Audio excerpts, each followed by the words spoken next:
আইনি পদক্ষেপ নিশ্চিতভাবে তো নেবে, দল তো সেটা নেবেই, কিন্তু যেই ধরনের এই যারা তৃণমূল আমলে গণতন্ত্র বিপন্ন বলতো তারা কিভাবে গণতন্ত্রের প্র্যাকটিস করছেন এইটা বোধহয় কলকাতার মানুষও খুব একটা ভালো চোখে নেবেন না, এবং আগামী নির্বাচনে নিশ্চিতভাবে এর একটা প্রতিফলন দেখা যাবে বলেই আমার ধারণা।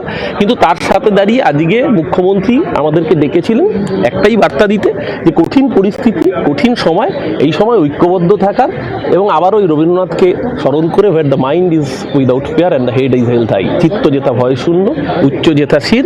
নিশ্চিতভাবে সাময়িক একটা লড়াইতে হয়তো আমরা হেরে গিয়েছি, কিন্তু বাংলার মানুষ তাদেরকে সাথে নিয়ে আগামী দিন পথ চলবে। এটা নিয়ে কি বলা হয়েছে লিগ্যাল স্টেপ নিতে chairman?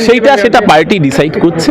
It is too early two comment. Specially আমরা দেখুন, আমরা দিনের শেষে কাউন্সিলর, জনপ্রতিনিধি, এই ডিসিশন আমরা নেব না। এটা পার্টিগতভাবে পার্টি সুপ্রিমো রয়েছেন, তারা ঠিক করবেন, তারা বলবেন। নিশ্চিতভাবে দল এটাকে গুরুত্ব সহকারে দেখছে। এটা আমার ব্যক্তিগত যদি বলেন, এটা আমার মনে হয় কলকাতা হাইকোর্টের যদি দৃষ্টি আকর্ষণ করা হয়, পত্রপাঠ পুরো কমিশনারকে ভর্ৎসনা শুধু করে না, তাকে কর্তব্যে গাফিলতির জন্য তাকে বরখাস্ত করে দেওয়া উচিত। সেখানে প্রেস মিট করেছে এবং বলেছেন যে আপনারা নাটক করেছেন, যা হয়েছে সমস্ত বেআইনি হয়েছে। কলকাতা পুরসভার আইনটা, সজলের মুশকিল হচ্ছে, সজল তো বিজেপির প্রতিনিধি হিসেবে বলেছে, ও কাউন্সিলর হিসেবে কথাটা বলেনি। ও জিতেছে, ওর মধ্যে একটা আলাদা আবেগ, একটা উন্মাদনা থাকবে, স্বাভাবিক। আমি সজলকে বলবো, সজলের বাড়িতেও বইটা আছে 1980 কলকাতা মিউনিসিপ্যাল কর্পোরেশন অ্যাক্ট, ও বইটা পড়ে দেখে নিক, পেজ নাম্বার 92 থেকে 94। সেখানে পুরো পাওয়ারটা এক্সারসাইজ করা আছে একমাত্র চেয়ারম্যানের উপর।